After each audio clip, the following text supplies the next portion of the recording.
Liberty Mike podcast, broadcasting from an undisclosed location in the heart of Dixie. I am Michael, and I'm here with Liberty Larry. How's it going? I'm doing all right. How are you? Pretty good.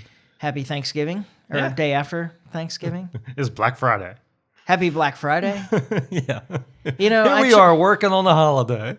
Yep. I checked my Amazon list today because I was like, all right, Black Friday deals.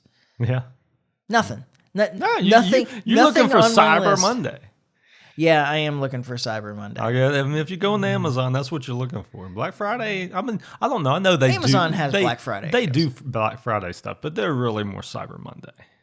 Yeah. Well, I'm not going out and fighting people in stores, so.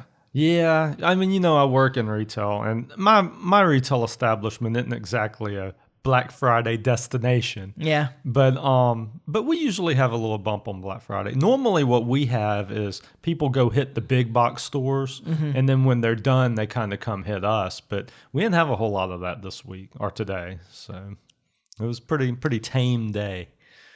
But I think all in all, brick and mortar is kind of phasing out anyway. Yeah, I think that Black Friday isn't the war that it used to be in the the shops. I think most people are ordering their stuff online now anyway. So yeah, exactly. So good. Yeah, I guess. I mean, we walk around with these phones. I at least get a little entertainment of folks fighting over a TV or something. Oh yeah, the good old days. The good ones were them fighting over like some doll for their kid. Oh yeah, there was that too. Yep. There's TV that you get those whenever there's riots over something or another. Yeah, right. Like Black Friday is the only one that you Tickle get. Me Elmo doll. Yeah, you only see that one on Black Friday. Yeah, and that's way funnier. Oh man. Yeah, I don't know. I used to be a Christmas Eve shopper. Yeah. And I don't do that anymore. And I'm so glad that I don't. Like, it's way less stressful to not be a Christmas Eve shopper. Yeah. And in fact, I have almost all my Christmas shopping done already. I don't have it all in hand yet because but you know what you're going to do, right? Yeah. Well, and yeah, the things that I haven't purchased yet, I have a plan. Yeah. But I've purchased a bunch of things that haven't arrived. Oh yeah. Too. Yeah. And at least a couple of those things, like, even though I ordered them a week ago or whatever, the expected delivery date is like a week before Christmas, or a week and a half before Christmas. Yeah. So they better show up. That's good luck is all I can tell you. Yeah. I don't know. At least those are things for kids. So if it comes down to it, I can go buy some toy, but yeah. Go fight the crowds. Yeah. Well, I don't have to fight crowds on Christmas Eve anymore. You see? Yeah. And actually, a lot of the kids' Christmas is done on Christmas Eve anyway. Ah, so you're doing Christmas Eve. Yeah, yeah. Or Festivus. Is that what Festivus is? Yeah, yeah. I don't watch Seinfeld. It's just... But you knew the reference. Yeah, I've known too many people that watch Seinfeld. I don't understand it. To me, that show is just like three obnoxious people screaming. Yeah. Oh, it's funny. I enjoy it. It's one of my... I wouldn't say it's my favorite show, but it's in the top. It's in the running up there. Mm. Just enjoy it. Yeah, I'd rather watch a whole lot of things. Yeah. A whole lot. I just don't find it very funny. I guess that's it. I don't find it very funny. Like I said, to me, it's like three obnoxious people like yelling. Yeah. Yeah. And whiny yelling at that. There's a lot of whining in the show. So to me, it's just irritating. Yeah. I'll give you that. There's definitely a lot of whining. Yeah. So. If I wanted that experience, I would just go take toys away from 6-year-olds. Like, yeah. I feel like the experience would be roughly the same as watching an episode of Seinfeld. Fair enough. Gonna get some emails about that, I bet. Maybe. Oh, well. Well, it's a holiday, sort of. Yeah, so no news happened all week, right? Yeah. There's nothing happening. nothing in the world going on. Actually, this is the ideal time for the U.S. government to do terrible, terrible things while people are distracted with something else. So. Usually they do. Yeah. Well, we may as well start with little news that you wanted to talk about. Oh, yeah. I don't find this terribly interesting, but I think I understand why you want to bring it up. Yeah, so, go ahead. Just talking about Marjorie Taylor Greene deciding to retire, I guess, or leave Congress at least. I guess it's still kind of an open question if she's gonna do anything else or not. But I mean, she's basically just decided to leave because Trump was mean to her. And yeah, I guess that seems to be the case. So there's a part of me that thinks, oh, things didn't go my way, so I'm just gonna quit and go home. Whatever, take my ball and go home. Yeah. But there's another part of me that can understand you being elected to go to Congress to represent your constituency and being hamstrung at every turn and told that you're in the wrong for fighting for your constituency instead of your party. Yeah. And saying this whole thing is corrupt and stupid and I can't get what I need out of it for my people anyway. I'm better off going back home. Yeah. And I mean, she's in a super red district anyway, so it's not like a Democrat's going to take her seat. Right. So, I mean, it's safe as far as that goes. But good thing. All right. Yeah. Because that really matters. But I don't know. It did seem interesting to me. And it just kind of it really kind of goes to show. And I've noticed this. I really got this a lot from when Trump went after Thomas Massie. That it just kind of really Trump really does suck. He really is just a horrible person. Yeah. It's kind of fun when, especially in 2016, when he's dunking on all the liberals and the media. But you can kind of understand why the liberals took such a hate him so much when he's attacking one of your people. Now that he's attacking Massie and even, which Marjorie Taylor Greene was never I would never really consider her one of my people. Yeah. But I like her. I mean, she's an interesting figure. And I feel like she's an honest broker. I mean, I don't feel she's definitely shown that she's not just there to support Trump no matter what he does. Yeah. And that's what she was accused of at the beginning. Yeah, exactly. So, I mean, I think that's interesting about her, if nothing else. But it just goes to show you, Trump has no loyalty at all. And, I mean, he sucks, man. Yeah, I think the thing that it brings out in Donald Trump that really bothers me is this idea that it's just about the party. Yeah. You got to support the team, my team, this team, our team. Well, and no matter where it's going, because it's one thing if you're a libertarian or a Republican or even a Democrat, those teams have a certain set of values, and as long as they're following those, I can understand why you'd want to be lockstep with them. But in this case with Trump, that's not the case at all. He's completely abandoning the principles that he ran on in this last election, and completely attacking. And the particular issues, because wasn't this really about the Epstein stuff? This was mostly over the Epstein stuff, which was a huge plank in his campaign that he was going to release the Epstein files. And then once he got into a position where he could do so, he was like, "Oh, it's all just a Democrat hoax. No, why does anybody care about this? This is part of how you got elected, man. And this was one of the most important points that you made. This was one of the few explicit policy pronouncements that you made during the campaign. Exactly. And particularly with Massie and with Greene, they were both serious about this issue, and weren't afraid. So many of the Republicans have just, Donald Trump's going this way, so here we go. I don't know. It's just, it's a big reason why I'm not into party politics, regardless of the party. Even I'm a libertarian, but I get frustrated with them too over the same type thing. Yeah, I do too. So, I'm an individualist. I guess I am truly an independent, Yeah. I'm a libertarian, but at the end of the day, I can't even really fly their flag sometimes. So here I am. Well, and I've always said like I'm a libertarian because their expressed positions are most closely resemble my own. Yeah. Yeah. Exactly. That's why I think the principles underlying the libertarian positions are my principles. Yeah. Absolutely.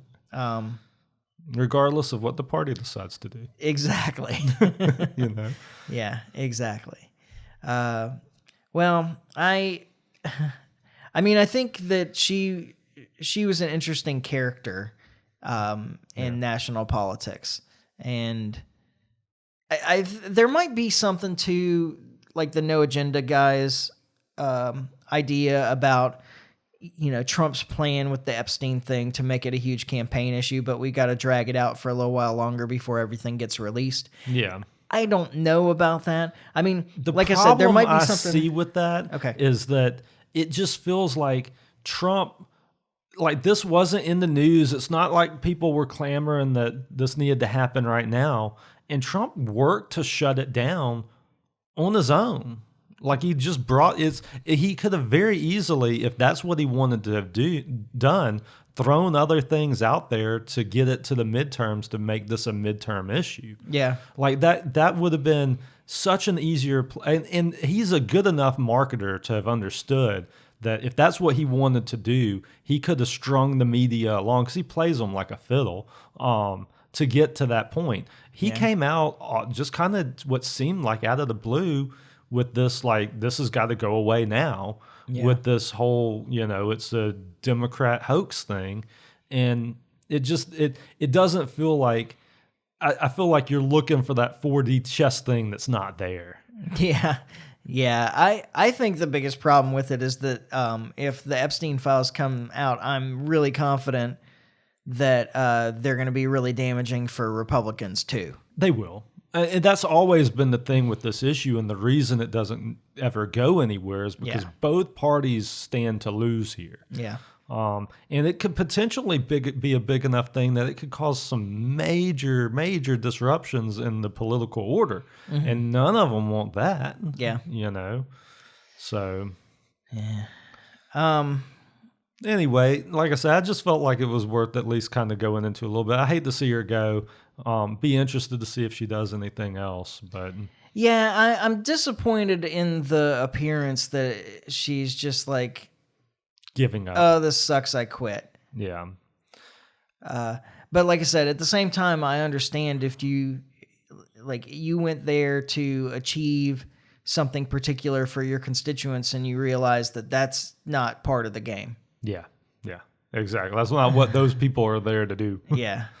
So, and if that's the case, maybe she'll decide to take another avenue, do something else. I don't know. I mean, there's been talks of her maybe trying to run for governor or something like that. Yeah. Well, she could definitely do more for her constituents at that level, I think. Yeah. But then she's representing the whole state of Georgia. That doesn't agree with her. Yeah. I mean, I think like there's 10 million people in Atlanta the Atlanta greater, like the Atlanta metro area. Yeah. That is more left leaning. Yeah, I was going to say it's going to be harder for her to win that type of election than where she was at. Yeah. So, on the No Agenda guys, I'm not one to like dunk, but they've been doing this so much recently that I feel like I have to say, well, it's nice to see that Adam Kerr, you finally figured out that the Venezuela thing was about the oil, not about the drugs. Yeah. He started talking about the Essequibo issues in the Guyana and Venezuela dispute over territory that we were talking about 2 months ago. Yeah. On this podcast as a major part of like what was going on down there. He did leave out the Chevron issue because he's focused on this North Sea Nexus BS. And so he talked about BP doing business in Venezuela and Exxon, BP, the UK oil company, doing business in Venezuela, and Exxon doing business with Guyana. And left out that Chevron also does business in Venezuela and is an American company. Yeah. But actually, like that's that's not the aspect of this that I kind of want to talk about tonight. I mean, I feel like we've beaten that horse to death about how this is like the bombing of the drug boats, the alleged drug boats and so forth is absolutely illegal. Is just like, yeah. I mean, we have beat it to death. Just like why do we want our nation to represent that? Yeah. Like, you know? Yeah, just like naked aggression and if you don't do things the way we want, we're just going to kill you. Yeah. No questions asked. Yeah. Shoot first. It's the whole you have one tool, everything's Yeah. Exactly. Oh, but there is an aspect of the story that I do want to talk about, and I think this is really important. Is that there were I don't know, it was like half a dozen Democrats that are, I think they might all be in the Senate. I can't remember now. Yeah. But they did one of these little public address things I almost pulled the commercial. But it's that really obnoxious style that the left does all the time, where they all say the same thing, and then they cut it together. They cut together and they make the 6 people all say 3 words in a single sentence and things like that. It just drives me crazy. So I couldn't. I didn't want to cut it. You didn't want to put us through that. No. But it's a bunch of former military and intelligence Democrats. I think all in the Senate, but definitely in the legislature. Yeah. Made a video reminding, and this is the point of the video, is reminding servicemen that they can refuse illegal orders. Yeah. And Trump blew his top. Yeah, he did. And said that they were all guilty of sedition. Or seditious conspiracy, which is punishable by death, and now they've got investigations on all of these people and so forth. Yeah, the one guy they're talking about reinstating him into the military, the court-martialing. Yeah, that's so absurd too. Okay, so there's this thing in the Constitution, it's the incompatibility clause, which states that you can't be active military and be a member of the legislature. So you can't be a senator or congressman and be an active duty. I guess I never thought about that, but that is in the Constitution, right? Yeah. I mean, seriously, I just never. I mean, I remember reading that, but yeah. Yeah. So at least as long as this guy's a senator, that can't happen. They right? can't do. Yeah, they can't do it. Yeah. I mean, we're under this strange illusion once again that if it's in the Constitution, that it means something. Yeah, exactly. But I was going to say legally they can't do it, but legally they can't do any of this stuff. So exactly. I mean, who's going to stop them? A judge again, or right? Like that's going to do anything. Now, actually, I guess before I move on, I do have a clip of Mike Johnson. Now, this is in the hallway of the Capitol building with a reporter asking him about Trump's response to this. And this is Mike Johnson's response. And I think this is as good a clip as any to play here so that we can talk about what he says and how he misrepresents what's going on and so forth. Because this is just part of what's going on here at the executive level too. Yeah. Except that it's, Mike Johnson parroting Donald Trump. It's still the talking points of the administration. Exactly. Yeah. So let's play Mike Johnson's response, then we'll talk about it. All right. Posted that Democrats who urge service members to not follow illegal orders should be punished, it should be seditious conspiracy and punishable by death. Give me a response to that. Look, I know the DOJ and the Pentagon are looking into the legality of all that, but what I can address is what everybody knows. That was wildly inappropriate. It is very dangerous. You have leading members of Congress telling troops to disobey orders. I think that's unprecedented in American history. And as the father of a young man who is, at the Naval Academy, going to be joining the service, I know young soldiers, airmen, sailors, they don't need that kind of nonsense from people in Congress. It is very dangerous. At a very dangerous time. I'm going to let others define what it is, but it's wildly inappropriate.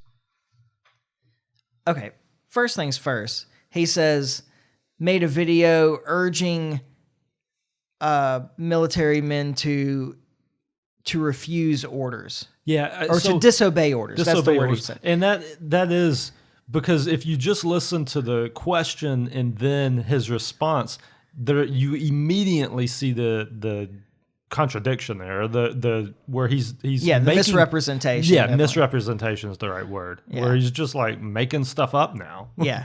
They didn't urge them to disobey orders. They reminded them that they can disobey illegal orders. There's a very big difference there. Yeah. But that's the way this is being presented. Now, as for the rest, we had a good discussion the other night about this, and you gave me a lot of pushback, actually. I did, and that's where I was actually fixing to go, because I can understand from the military's point of view not being happy that Congress people are out there just even if it is just reminding them that they can disobey unlawful orders. Mm-hmm. Because in the military, you need people that will do what you say, when you say it, how you say it immediately, and not questioning whether you can tell them to do that or not. Yeah. And as somebody I've never been in the military, but I've been in charge of people for a long time. That can become a problem in a hurry when every time you tell somebody to do something, they're trying to fact check you whether or not they actually should do that or not. The real problem here is that the administration has is the truth is while I can understand that perspective of, we need these people to do what we say when we ask. And if we do tell them to do something they shouldn't, they should disobey that, but that's not the norm. It's not like every order that's given is, an illegal order. Yeah. Well, this is one of the problems that's arisen here, though, is that there has been suggestion, like, I don't know if this is how they mean it, but there are thousands of orders given in a day, and like parsing the illegal ones from the legal ones, can be a problem. And like making a suggestion like, well, there's so many illegal orders given over the course of those thousands and thousands of orders a day that this will cause chaos. Well, that's a problem, because that's an issue that needs to be handled separately,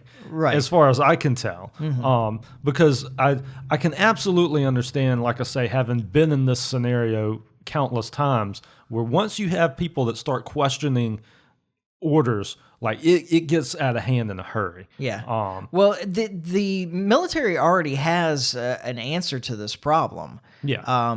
Which is what they're threatening Kelly. Yeah, Mark Kelly. Yeah. In this case is that there are serious consequences for disobeying orders if they're not illegal. Yeah. And so you got to be pretty sure, like if you're going to take a stand on something, that you're comfortable in the foundation here. Yeah. And to be truthful, when I've ran into this scenario, I mean, that's really the only way I've been able to fix it, is exactly that. Like if I ask you to do something, you don't do it, there's going to be serious repercussions for it not getting done. Yeah. And that's just the bottom line. And it's not like these soldiers are like have no clue what the law is. Okay, well, this is another thing that has come up from people on this issue, is that these are all just young kids, and questioning their ability to discern what's a legal and what's an illegal order, and this is something that, like, I haven't been in the military either, but I've known enough people. Yeah. And this is one of those misunderstandings, because you see movies about the military and you see basic training, and you see them out on the firing range, and you see them running the obstacle courses, and doing all this stuff. Doing the monkey bars. And the difference, what they don't show in those movies is that those kids spend hours and hours in the classroom learning what their responsibilities are, and what are legal and illegal orders, and what the limitations are that they can or the limitations they have on the battlefield and so forth. Like Yeah. they learn the Geneva Convention rules. They learn there's Yeah. a whole bunch of rules that they learn. They spend a ton of time in the classroom. Yeah. Well, and that's where I was going. That's a very important part of this. It's not like they don't know or aren't trained and taught what is what. So they know when they go out there what an illegal order is and what isn't. Yeah. And these rules are very important because and they have to be beaten into them pretty severely because things can get out of hand on the battlefield.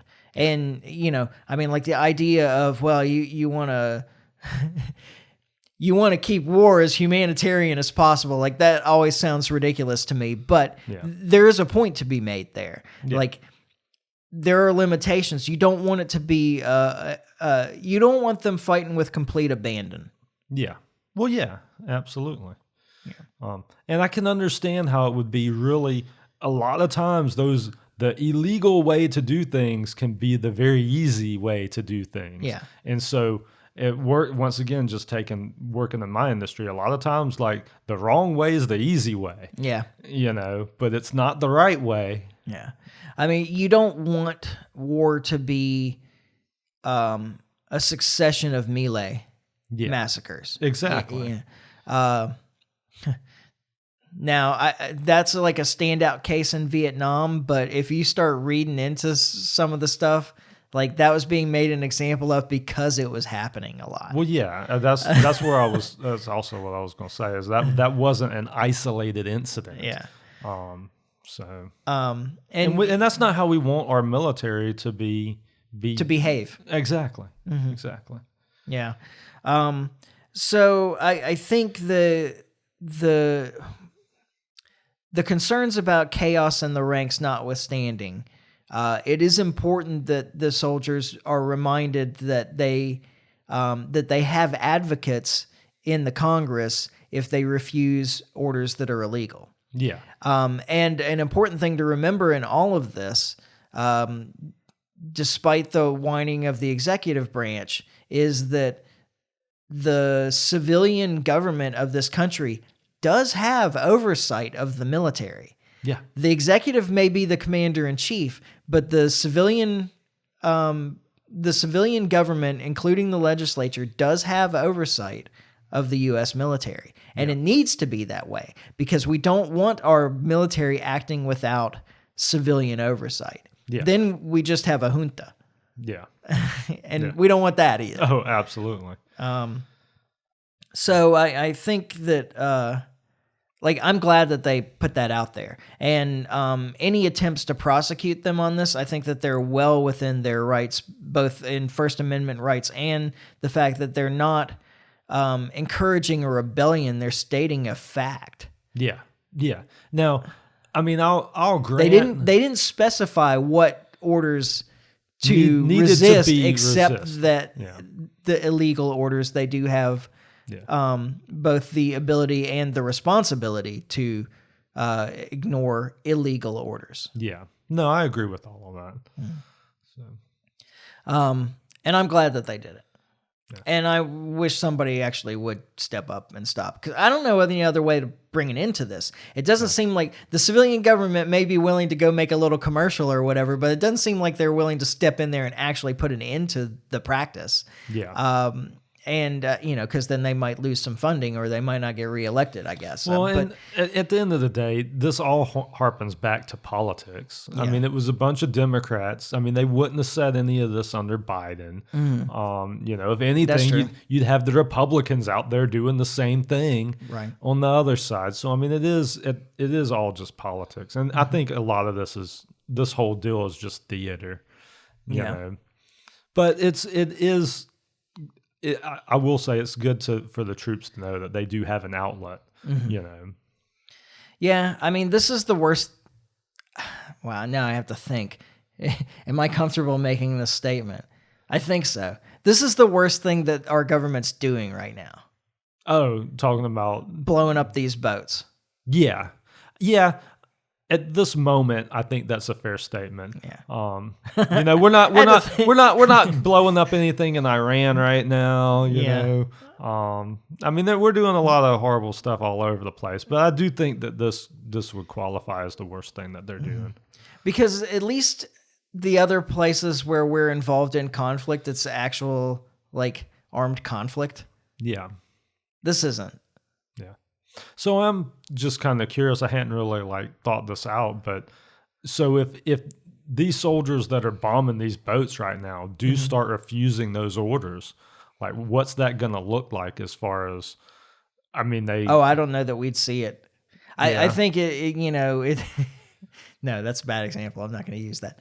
I mean, I think you are right that we wouldn't see it. I think that they, if they have people refuse them, they'll just find somebody who doesn't. Yeah. Who wants to get out there and drop a bomb on something. Yeah. I mean, because there's plenty of them in the military too. Well, yeah, absolutely. I don't know. I was just thinking about it. I was like, I mean, because they'll have to be court-martialed and put through the system. Yeah, but those can be done quietly in the military anyway. Yeah. I don't think it can be done quietly. It would be hard to keep it completely under wraps, and I don't think that they would want that in the public. And I don't know that it would be avoidable. Yeah. The other thing is that I think if that were to happen, the Trump administration, who says that they have a legal justification for these bombings, would have to actually present that legal justification, which I don't know how you can get away with not presenting it as it is. And the only thing that I can figure in terms of like why the Trump administration keeps saying that they have a legal justification, but we're not going to show it to you. The only reason that you wouldn't show it to people is because they know that it's flimsy as can be. Yeah, exactly. So... and the public should have access to that, frankly. Yeah. I mean, there's no, I mean, you're using our military to do this act. Like there's no reason for that not to be public knowledge. And they're moving all these troops and warships and so forth down into the Caribbean to fight the drug war some more. I mean, this is there's a futility in this also, if it actually was about drugs. Yeah. There's a futility in this because you're trying to stop a trade that's desired on both sides.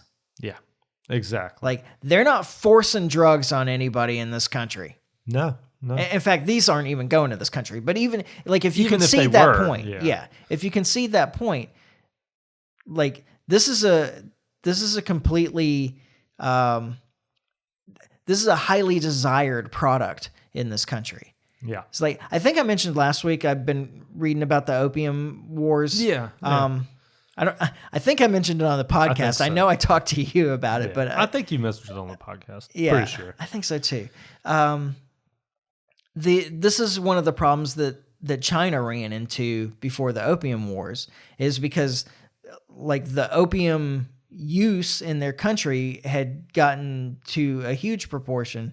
Like I say a huge proportion, as a giant country. It wasn't really that many people in the grand scheme of things that were using it, but it was enough that it had created a problem. Yeah. Yeah. Well, it had created a demand. Yeah. Oh yeah. A huge demand. Yeah. I mean, they were bringing in tons and tons of opium illegally into China, the British and the Americans too. Yeah. Mostly the British, though. And the problem that China had with it is that they couldn't find a way to stop it. And probably, we'll never know because it's counterfactual, the best suggestion that was given by ministers in the Chinese Empire was just make it illegal, or make it legal, tax it and control it. Yeah. And control the trade. Because the biggest problem that they were having with it, honestly, wasn't really the opium that was the problem. It was that because it was an illegal trade, it was being done under the table, and the silver in China was flowing out through the opium trade. That's interesting. Because the legal trades, they prevented Chinese silver from from leaving being the used. country. Yeah. Yeah. But since this was illegal anyway, You have to have a means of Yeah. that's interesting. so the concern was the loss of species. Yeah. And so that's really why they wanted to shut down the trade. But probably what would have been the best answer is to make it legal, and then it would be traded like everything else, and the Chinese silver wouldn't be allowed to be used to do that. Yeah. Yeah. So it'd be more barter or foreign silver, which was mostly Spanish silver at the time. Yeah. But instead they decided to try and crack down mostly on their own people because they didn't want to drive the foreign trade away. They just didn't want them to trade in opium anymore. Yeah. And so it ended up just getting worse and worse and ended up in a conflict. But but the like if you look at that history, you see that this is a product that was in demand, and their attempts to I don't know, eliminate that demand were completely futile. Yeah. There was no way they could do it. Once it had been opened up, there's no way they could prevent people from wanting Yeah. the product. The market finds a way. Yeah. It always does. I mean, it doesn't matter if it's your country or it's your prison. And here's one of the biggest things is like the more they cracked down, the more they tried to tighten their restrictions on it, Yeah. the worse things got in a lot of ways because of the government. Yeah. Because it just created an outlet for corrupt officials to get bigger and bigger bribes Yeah. to allow the trade to continue. To let it continue. Yeah. Wow. That's wild. Just goes to show you how effective governing is. Yeah. I mean, and it's the problem that you find in prisons, right? Like, so, you try and restrict drugs in prisons. Well, it just creates an opportunity for people who work in the prison system that are corrupt Make a little extra to money. make a little extra money. Yep. That's all that happens. So. Is that all we want to say about Yeah, I was going to say, I this don't one? think I've got anything else on that one. Yeah. Okay, so there's just one more topic, and then we'll get out of here. I actually had some people say it was like that the last episode was nice because it was short. Yeah. And I don't know how to take that exactly, but Yeah. I liked that it was short too. So, So we're gonna continue on we're that gonna theme. try and keep doing this. And this is actually like one of the things that I thought about with it. Did you get a poll up on Facebook? I did not. Oh, okay. I meant to, but it just didn't happen. Yeah, that's all right. It was a holiday week. It was a holiday, yeah, right. First thing Monday. Is that I thought that I like flipping this. I think that we've gotten into a place where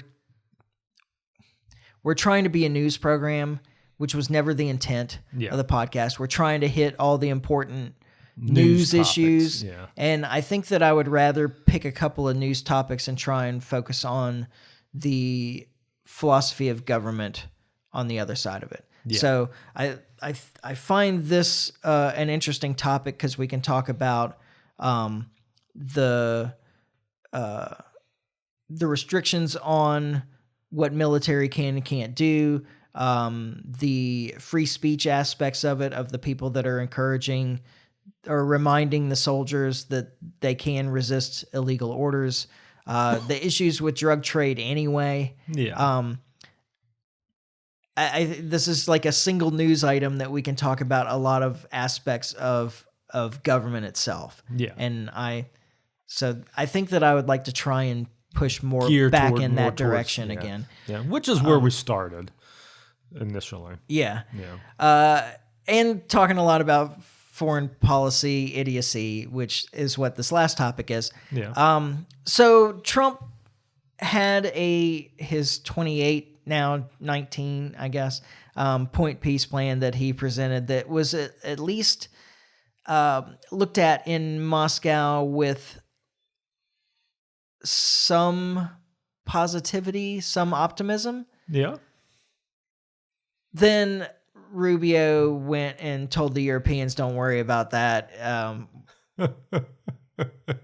We'll do things on our own time, and none of that'll stick anyway." And when told Zelensky, those points that you would have to concede to Russia, like we can negotiate on that, and so forth. So just like completely undermined the whole thing.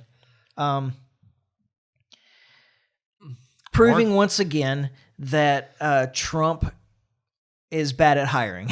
Yeah, I mean, you knew what you were getting with Marco Rubio. Like, Yeah. I mean, he's not anti-war. Like, that's for sure. So Yeah. There was some hope that some of these people would feel like their role was to support the president's decisions. Yeah. And we've talked about it some on the podcast. Like, okay, what I was hoping like Hegseth was going to be doesn't seem like what he is. Yeah.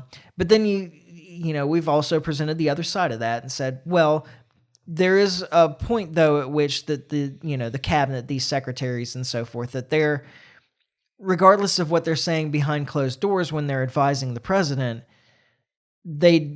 there is a responsibility to at least publicly support the president's decisions, even if you disagree with them privately. Yeah. I've started to rethink whether they're disagreeing privately, though, is part of the problem. And then with Rubio, it did seem like for a while that he was certainly publicly, but like maybe on board again with that idea. My job as Secretary of State is to do everything I can to further the executive's decisions. Yeah. I don't feel like that right now. I feel like our fears about Rubio are coming to light. Yeah. Now. Yeah. Which is that at his core, he's a neocon. He believes in the American empire. Yep. And he supports American militarism. Yeah. Period. Yeah. So, and I question how far away Trump is from that position, honestly. Yeah. I mean, he definitely campaigned on a really anti-war campaign.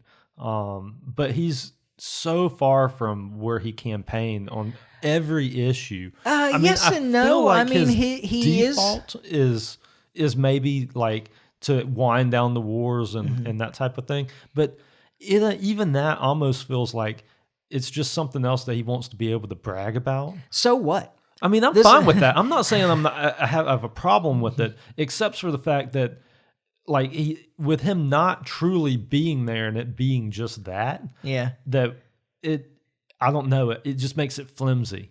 Like, he's not gonna when the chips are down, he's not gonna go that direction.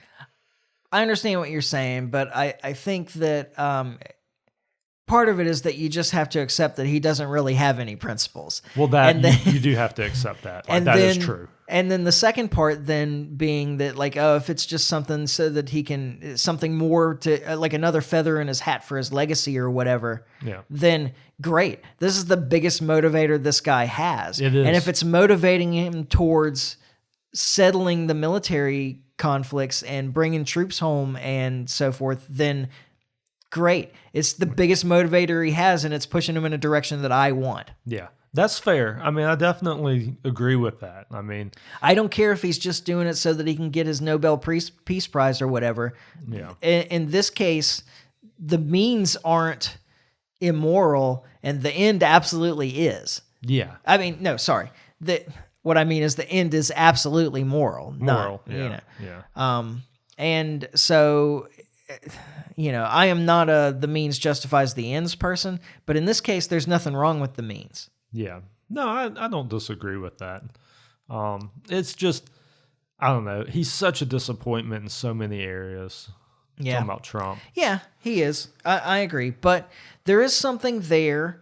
I mean, and Moscow has said that this could be the basis of a peace plan. The problem that Trump is going to continue to have in this, and what he should have done is his own administration is going to undermine him. Well, yeah, there's that. This is one of the things that you'd hoped he'd learned, and he did to some degree after his first administration. He certainly doesn't have as many people that are acting at cross purposes with him as he did during the first administration.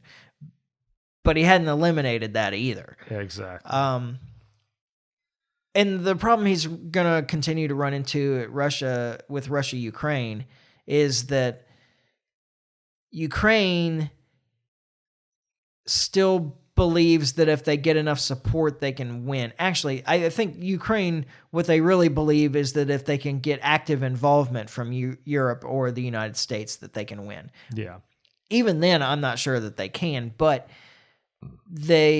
that's what they're pushing towards, and they're just going to hold out for that. And in the meantime, they're going to skim off the top of everything that is coming through. Yeah. And if we had any question about that, there's been a bunch of reporting recently supporting that. I mean, you're talking about one of the most corrupt nations before this war. Yeah. Like, I'm not even talking about during, just before. It was very open that this is just a hugely corrupt nation. Yeah. It didn't change when a bunch of money started flowing in because they were at war. Right. I mean, you just have to accept that. But the problem with the negotiation is that the two sides, I guess the two sides' absolute requirements are mutually exclusive. Yeah. They can't both have their way. And for some reason, the West seems to think that they can dictate to Russia when to stop. But Russia's winning. They have no reason to stop. There's, I don't know where the precedent for this is, that they think that it's important that the side winning a war, stops and lets the other side regroup. It's not a football game, Yeah, exactly. Or football in Europe. So this isn't going to happen. And Russia, I think, would prefer to get its way at the negotiating table. It's better for everybody. It costs them less in terms of lives and money. Yeah. And it leaves more. It's better for Ukraine too, because it leaves their infrastructure and their people. Yeah. And is less disruptive, obviously. And there's a whole bunch of what was formerly Ukraine that Russia now claims that wants to be a part of Russia. Yeah.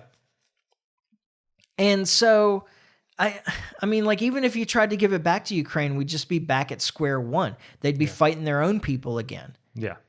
Yeah. Until Russia felt like it had to step in and protect the Russian ethnic people in Ukraine. Yeah. I mean, it just makes no sense for Russia to step back right now. Like you say, they're winning anyway. Yeah. And, the last thing Russia wants is to come up with some kind of BS agreement that's not going to hold. Mm-hmm. And in 3 to 10 years, they're back here again. Right. Like that's a Russia will not allow that to happen. Yeah. And if they Not have if to just they're take it on winning. if they just have to take it on the battlefield, they think they can, they probably can. Yeah. They'll do it that way if they have to. And I mean, Putin still has plenty of support. It's not like he's a teetering person. Like, I mean, he's and like I say, that's just what it is, I ran into somebody yesterday I hadn't seen in a little while. And she listens to the podcast from time to time, so maybe she'll hear this. But she said, well, okay, so I've been reading like one of two things is that Trump just like really likes Putin because he's an autocrat and Trump wishes he had that kind of power here in the US, or that that Russia just has something on Trump. And which is it? And I said, neither. Yeah. I was like, I don't think either of those things are true. I think that Trump respects Putin. I respect Putin. Yeah. I mean, I think that he's a guy that's actually worthy of respect. And I think that we should be really happy that he's the guy in charge of Russia and not some of the other people. Absolutely. And what we do present in this country, Putin, as some kind of, as a dictatorial power, but he's not. He's very popular. There is a, well, yes. Okay. So, and he is very popular in Russia because he rescued that nation. Yeah. Like, regardless of what you think of him, Russia was completely falling apart after the dissolution of the Soviet Union. Yeah. And he locked down the corruption and made it a prosperous nation again. Yeah. And he will be loved by the people in Russia till he dies. And far beyond that because of this. Yeah. But it's that popular support that he has in Russia that is probably the only reason that he has been able to hold on to power. Because in the government, in their version of the parliament, the Duma, he has a lot of opposition. And he's fighting people that are to the right of him that are saying that he's been a weakling in this war. that thinks that he needs to be more violent and more decisive in his execution of the Ukrainian war. Yeah. And we don't want any of those in power. And if No. we succeed in pushing him out, that's probably the faction that takes over. That's what you're going to get. Yeah. I mean, I agree with that. And so he's, like, I think he's a sociopath, but most politicians are. Yeah. I don't think he's a psychopath. And I think we should be happy with his sociopathy. And if we manage to push him out of power, it's more likely that a psychopath will take over. Yeah. And so, but his coldness has been a benefit to us. Like, he's a guy who sees down the road, and he's making decisions that he thinks are long-term beneficial decisions for his country. Which is more than you can say for any of our politicians. It does seem that way sometimes, doesn't it? I hope that that's not true. But Definitely I seems mean, that way. you think about some of the incidents that we've had with Russia over the years, the claims that they were paying bounties on Americans, the actual shooting of Russian soldiers by American soldiers in Syria. Yeah. Things like this that Putin brushed off in a way. And I know that there's a bunch of people on this side that are like, oh, that's because he's weak. He's afraid of the U.S. It's like, he's calculated. He's calculated, right. There's no reason to go to... I mean, there is a part of that that's true. Like, I don't think afraid is the right word of the U.S., but he respects the power of the U.S. Yeah. And he's definitely not a weakling. Yeah. I think that he's looking at the long term and saying, okay, the costs of a war with the U.S. are not worth it for these half a dozen Russian guys that were killed in what was a confusing situation anyway. Yeah. So I'm going to play up the confusing situation, and try and beat off the people from my right that are saying that I need to make this more of an issue, and try and placate the population about this and save, Russia's resources for something more important in the future. Like maybe this Ukraine thing, because the Ukraine thing they do see as an existential threat. Yeah. The guys that got killed in Syria, that's not an existential threat to Russia. Yeah. And I think that I hope that he's proved now to people in this country that were naysayers about him that, he is willing to fight over things that he thinks are important enough. Yeah. Unfortunately, there's still people that are saying that he's weak. Oh, well, he hasn't used nuclear weapons yet. That means that we can do whatever we want. He'll never respond with nukes.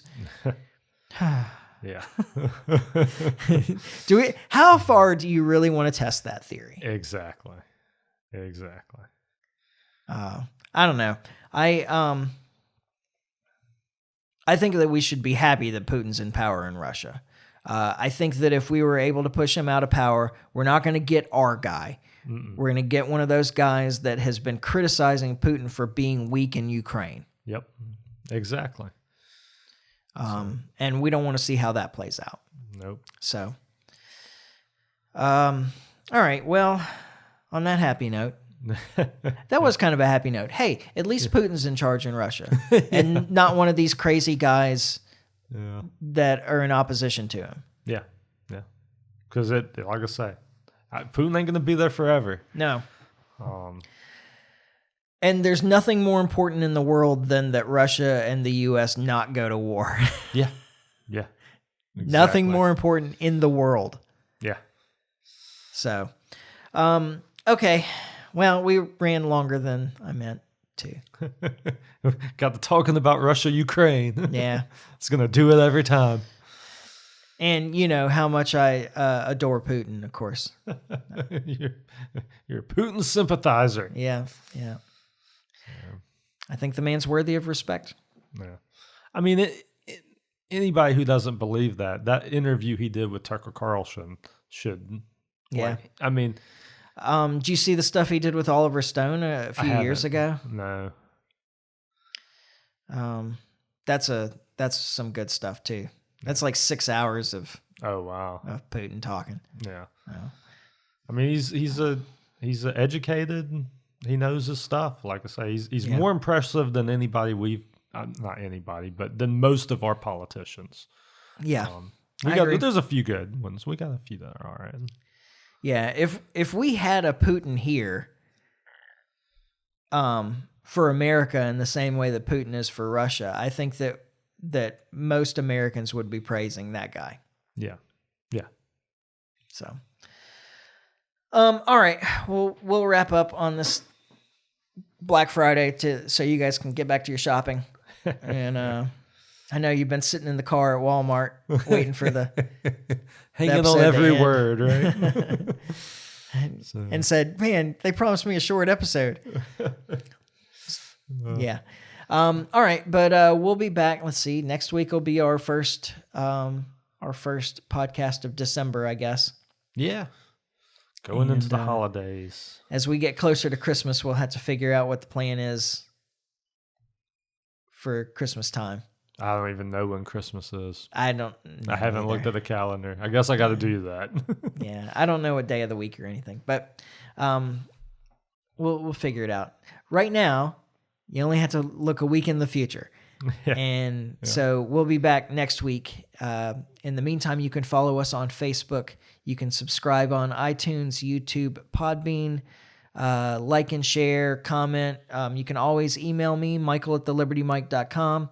I'm sure this week, since it's not a holiday anymore, Liberty Larry will get up that poll on Facebook about whether you want us to focus more on news or philosophy of government, I guess. That's what we'll call it. Libertarian philosophy, something like that. Okay. Philosophy. Yeah. And yeah, respond to that, because let us know what you think. I'm kind of curious what the audience wants. Yep. We're not here just for ourselves anymore. When we first started recording, we were definitely here just for ourselves, but Yeah. that's changed, I suppose. You suppose. Yeah.